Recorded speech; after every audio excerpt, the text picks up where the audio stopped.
Bismillahirrahmanirrahim. Innal hamdalillah nahmaduhu wa nasta'inuhu wa nastaghfiruh wa na'udzu billahi min shururi anfusina wa sayyiati a'malina may yahdihillahu fala mudilla lahu wa may yudlilhu fala hadiya lahu. Asyhadu an la ilaha illallah wahdahu la syarika lahu wa asyhadu anna Muhammadan 'abduhu wa rasuluh. Allahumma salli wa sallim wa barik ala Muhammadin wa ala alihi wa ashabihi wa man ittaba'a hudahu ila yaumiddin. Subhanaka la ilma lana illa ma 'allamtana innaka antal alimul hakim. Allahumma anfa'na bima 'allamtana wa 'allimna ma yanfa'una wa zidna ilma. Allahumma inna nas'aluka ilman nafi'an wa rizqan tayyiban wa amalan mutaqabbalan. Ikhwatu iman jamaah subuh yang dimuliakan Allah Subhanahu wa taala, alhamdulillah puji syukur selalu dan senantiasa kita panjatkan kepada Allah Subhanahu wa taala dengan nikmatnya, qudrat dan iradat Allah Subhanahu wa taala. Di pagi hari ini kita bisa mengawali aktivitas kita dengan ibadah kepada Allah Subhanahu wa taala. Kalau tidak dengan taufik, dengan inayah Allah Subhanahu wa taala, tentu tidak mungkin kita bisa menegakkan ibadah itu dengan baik. Allahumma a'inni ala dzikrika wa syukrika wa husni ibadatik.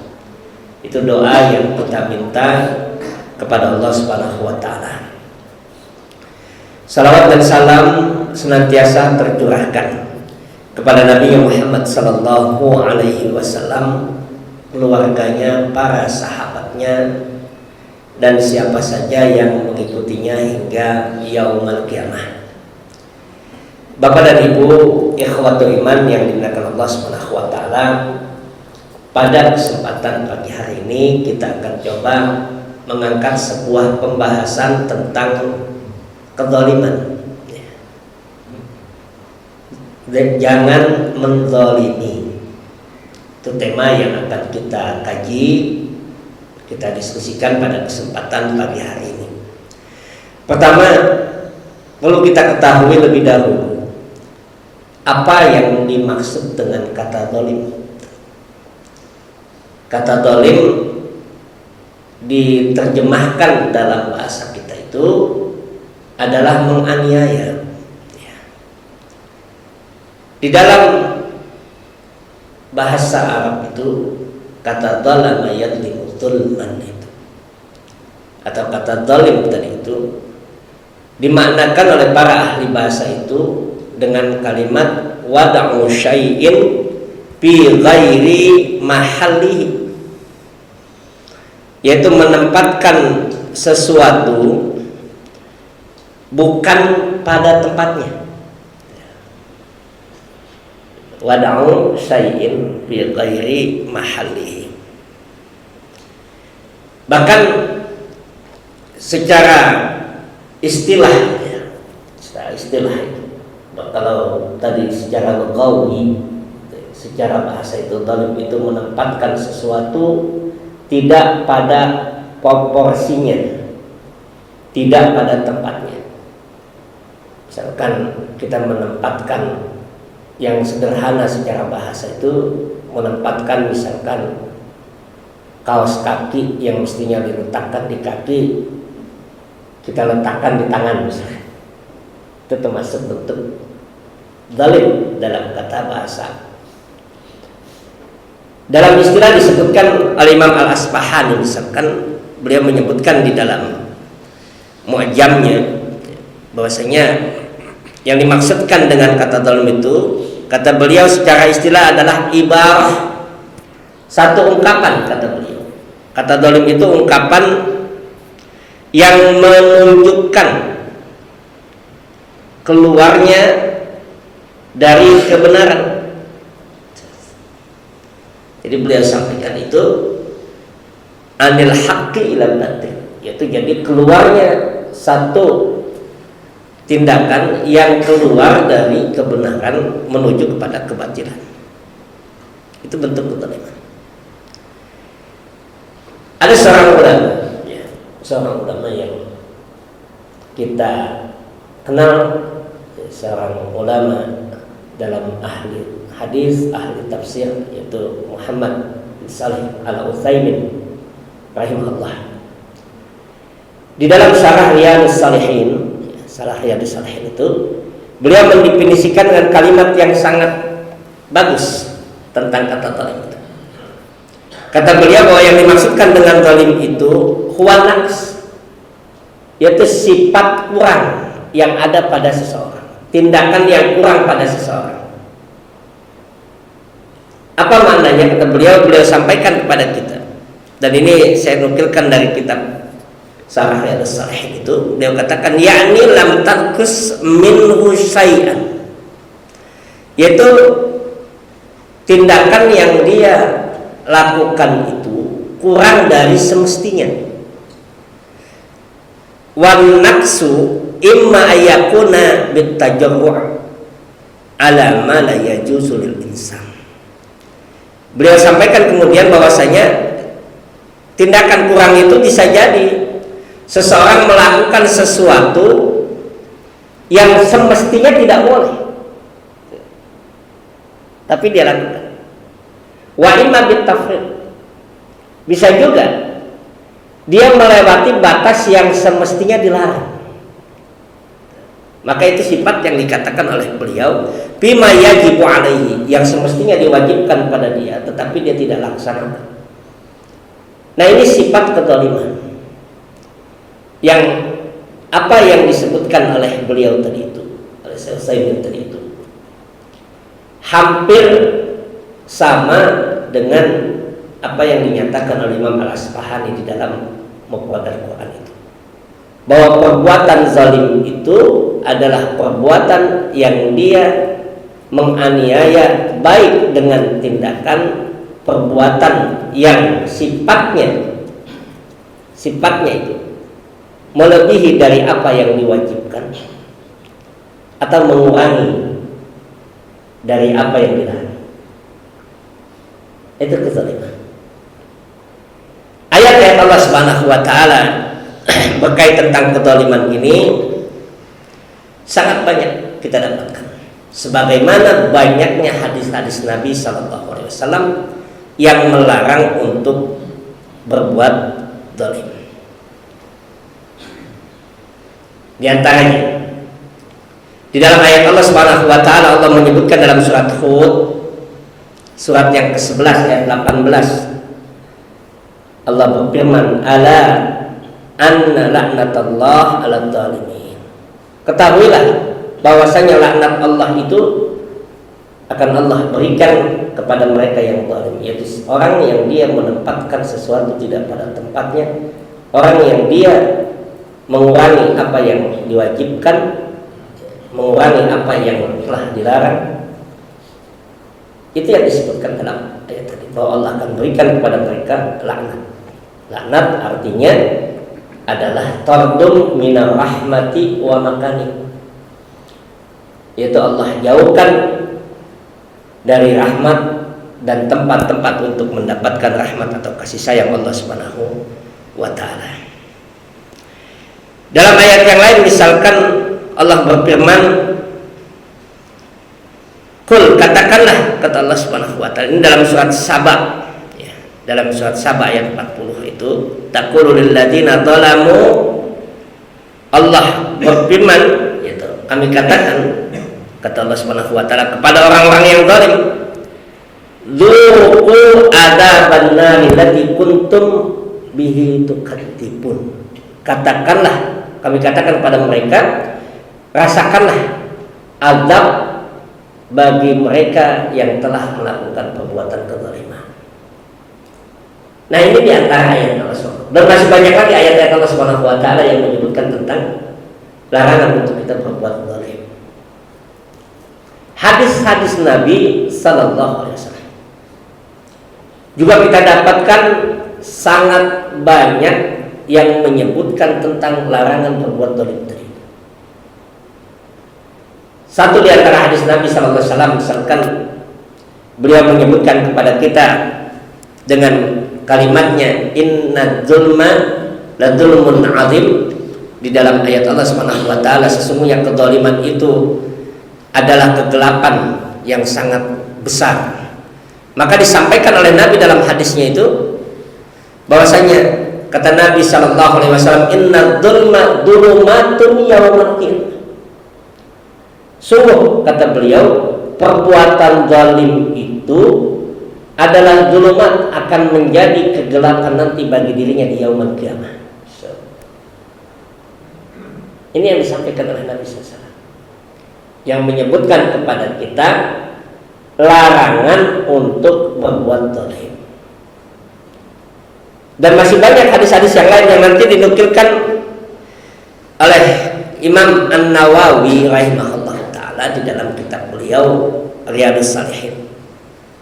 Di antaranya Nabi menyampaikan, ittaqullah ittaqud-dzulma fa inna dzulma dzulumatun yaumil qiyamah. Takutlah kalian untuk berbuat zalim, karena kezaliman itu adalah kegelapan nanti di hari kiamat.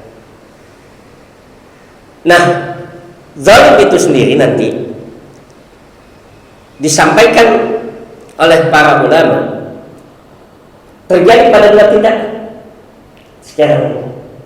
Pertama, dikatakan oleh para ulama, imma dzulma, bisa jadi kezaliman itu, kata para ulama, kezaliman itu terjadi bihaqqillahi ta'ala. Seseorang berbuat zalim dalam hak Allah Subhanahu wa ta'ala. Dan yang kedua, seseorang berbuat zalim dalam hak hamba, hak manusia, hak makhluknya. Ini yang disampaikan oleh Allah. Nah, apa hak Allah dan apa hak hamba itu? Nanti kita dapatkan dalam hadis Nabi Sallallahu Alaihi Wasallam dari Mu'adz bin Jabal radhiyallahu anhu, bahwa kezaliman itu dia terletak pada dua hak tadi, yaitu hak Allah dan yang kedua adalah hak hamba. Dalam hadis Mu'adz bin Jabal, ketika kita akan mengetahui bagaimana hak Allah Subhanahu wa taala dan hak hamba itu, disebutkan oleh Mu'adz bin Jabal dalam hadis yang sahih.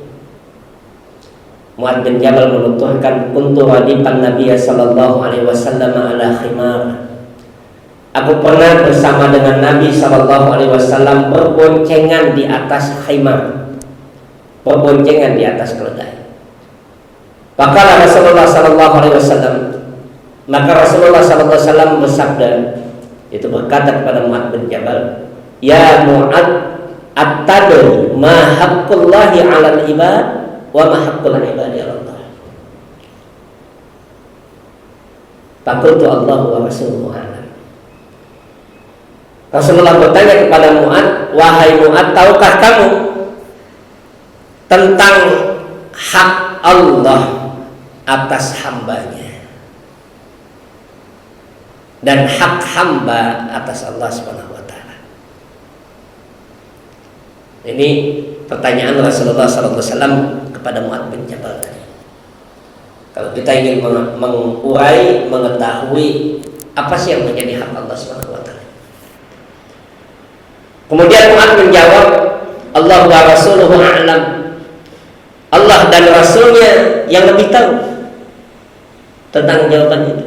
Ini kalimat santunnya Mu'adz bin Jabal ketika ditanya oleh Rasulullah SAW. Karena Mu'adz bin Jabal radhiyallahu anhu mengetahui bahwa pertanyaan Rasulullah sallallahu alaihi wasallam itu adalah untuk memberikan informasi kepada beliau. Maka kemudian Rasulullah sallallahu alaihi wasallam menjelaskan haqqullahi 'alal ibad ay ya'buduhu wa la yusyriku bihi syai'an. Wa haqqul ibadi 'ala Allah alla yu'addiba man la yusyriku bihi syai'an.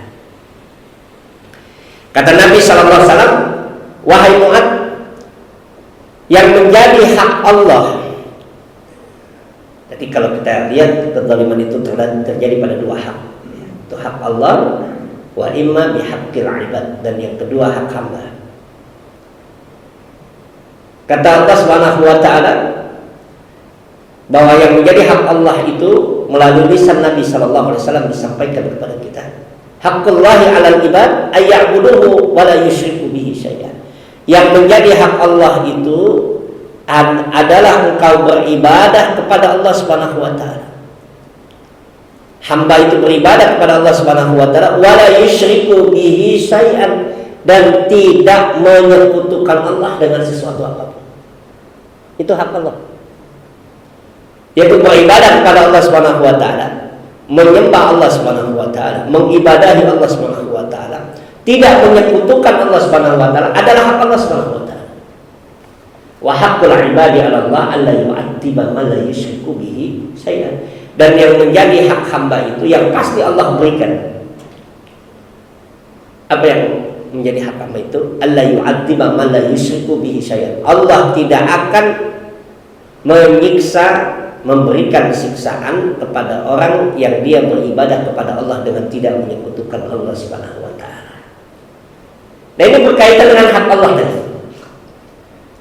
Berkaitan dengan hak hamba. Bahwa hak Allah Subhanahu wa taala, Allah meminta kepada kita, memerintahkan kepada kita untuk menunaikan hak Allah itu. Apa hak Allah itu? Hak Allah itu untuk diibadahi dan tidak disekutukan dengan apapun. Itu hak Allah. Maka nanti ikhwatul iman yang dimakan Allah Subhanahu wa taala,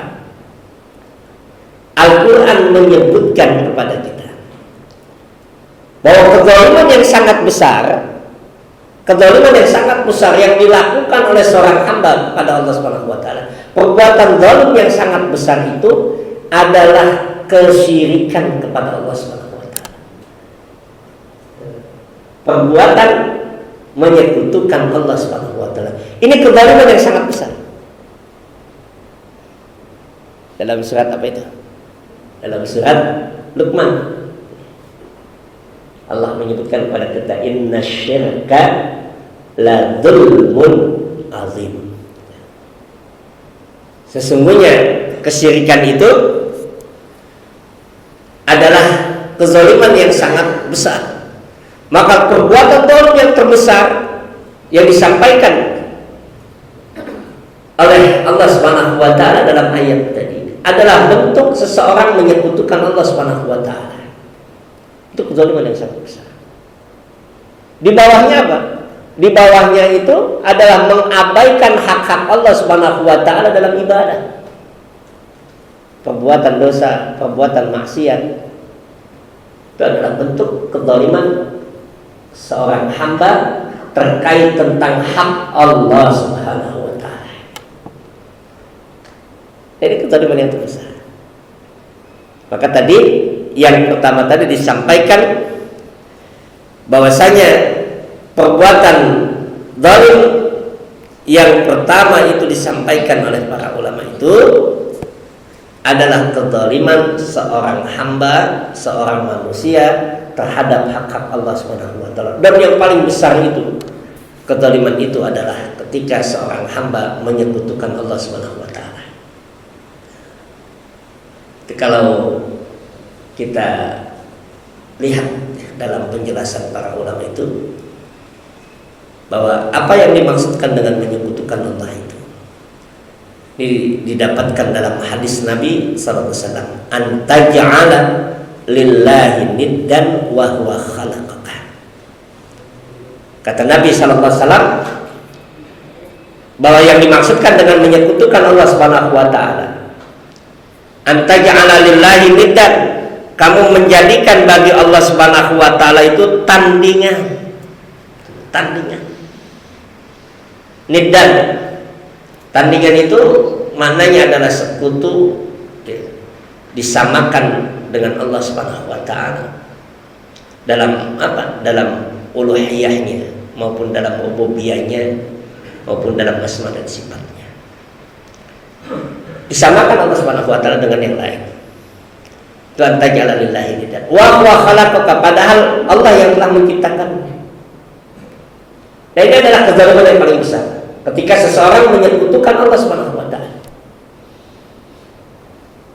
Dan baru terkait tentang hak Allah tadi itu untuk diibadahi bentuk kezaliman terhadap hak Allah itu adalah perbuatan dosa dan maksiat, pembangkangan kepada Allah Subhanahu wa taala.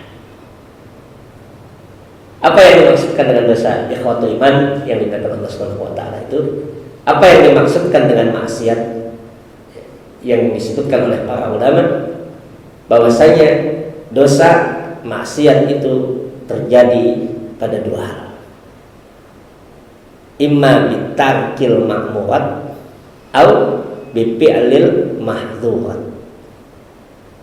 Perbuatan dosa itu yang merupakan kezaliman terhadap hak Allah itu bisa jadi dia terjadi pada dua hal: meninggalkan apa yang diperintahkan oleh Allah atau mengerjakan apa yang dilarang oleh Allah. Dan itulah dosa atau maksiat. Nah, ini berkaitan dengan hak Allah. Kemudian yang kedua tadi disampaikan oleh para ulama bahwa kezaliman yang kedua yang disebutkan oleh para ulama adalah bihaqqil ibad. Bihaqqil ibad, yaitu terkait tentang hak hamba, hak sesama hamba. Hak sesama hamba. Ini kita dapatkan dalam hadis Nabi sallallahu alaihi wasallam. Hadis Nabi sallallahu alaihi wasallam menyebutkan bahwasanya kezaliman yang dilakukan oleh seorang hamba terkait dengan beberapa hal. Terkait dengan hak hamba itu ada beberapa hal. Kata Nabi sallallahu alaihi wasallam, ini terdapat dalam hadis riwayat Imam Al-Bukhari dan Imam Muslim. Nabi sallallahu alaihi wasallam menyebutkan kepada kita di dalam hadisnya, kata Nabi sallallahu alaihi wasallam, "Inna dima'akum wa amwalakum wa a'radakum haramun 'alaikum." Kata Nabi sallallahu alaihi wasallam, sungguh darah kalian, harta kalian, dan kehormatan kalian haramun 'alaikum, haram atas kalian. Haram atas kalian. Itu artinya apa? Sesuatu yang diharamkan itu adalah yang dimuliakan. Sesuatu yang tidak boleh dinodai, sesuatu yang tidak boleh dirusak. Maka Baitullahil Haram itu rumah Allah yang dimuliakan. Rumah Allah yang dimuliakan. Maka Nabi SAW tadi menyampaikan, "Inna dima'akum wa amwalakum wa a'radakum." Kata Nabi SAW, sungguh darah kalian, harta kalian, kehormatan kalian haramun 'alaikum, haram atas kalian. Tidak boleh kalian menodai tiga hal tadi. Nah, ini yang berkaitan dengan hak hamba tadi. Apa yang disampaikan oleh Nabi SAW tadi? Yang pertama adalah berkaitan dengan darah, berkaitan dengan jiwa. Nah, kalau seseorang menganiaya hak hidup seseorang, hak nyawa seseorang itu, maka itu adalah bentuk kezaliman. Yang kedua adalah berkaitan tentang harta.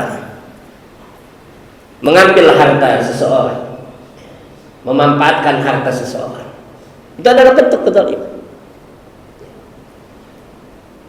Kemudian yang ketiga adalah berkaitan dengan kehormatan, kemuliaan seseorang yang kita nodai dengan ucapan kita, dengan kalimat-kalimat kita, dengan perkataan ghibah, dengan perkataan caci maki yang kita keluarkan. Itu adalah berkaitan dengan kehormatan yang dikatakan oleh Nabi sallallahu alaihi wasallam, "Kahurmati yaumikum hadza." Haram pada kalian adalah sesuatu yang dimuliakan oleh Allah Subhanahu wa taala, yang perlu dijaga oleh kalian sebagaimana mulianya hari ini, kata Nabi sallallahu alaihi wasallam. Nah, ini bentuk kezaliman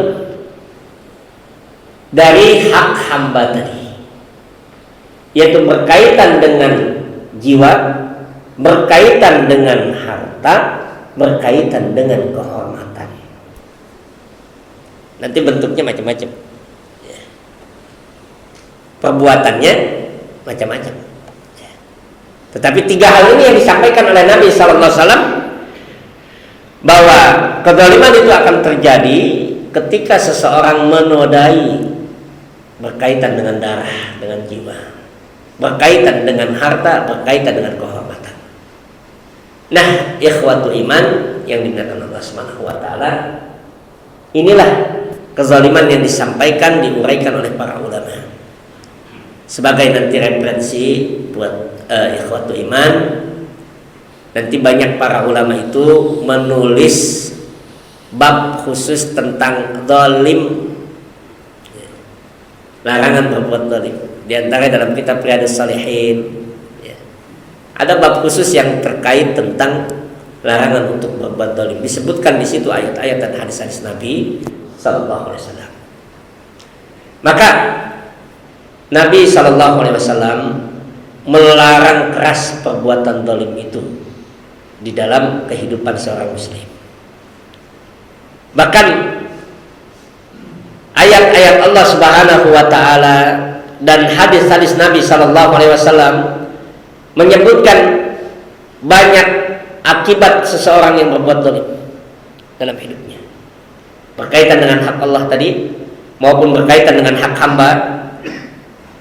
Kezaliman yang dilakukan oleh seorang kepada Allah Subhanahu wa taala, kezaliman seseorang kepada hamba, kepada seseorang yang lain, maka akan berdampak pada kehidupannya di dunia dan di akhirat. Akan berakibat pada kehidupan, baik dalam kehidupan dunia maupun dalam kehidupan akhirat.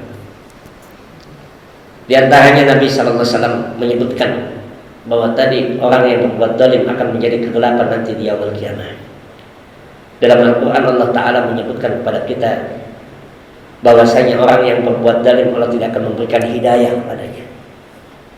Innallaha la yahdil qaumadz zalimin. Sesungguhnya Allah Subhanahu wa taala tidak akan pernah memberikan hidayah kepada orang yang zalim. Itu tidak akan memberikan petunjuk di dalam hidup dan kehidupan. Dan masih banyak lagi ayat-ayat Allah Subhanahu wa taala yang menyebutkan kepada kita tentang dampak atau akibat perbuatan zalim yang dilakukan oleh seseorang.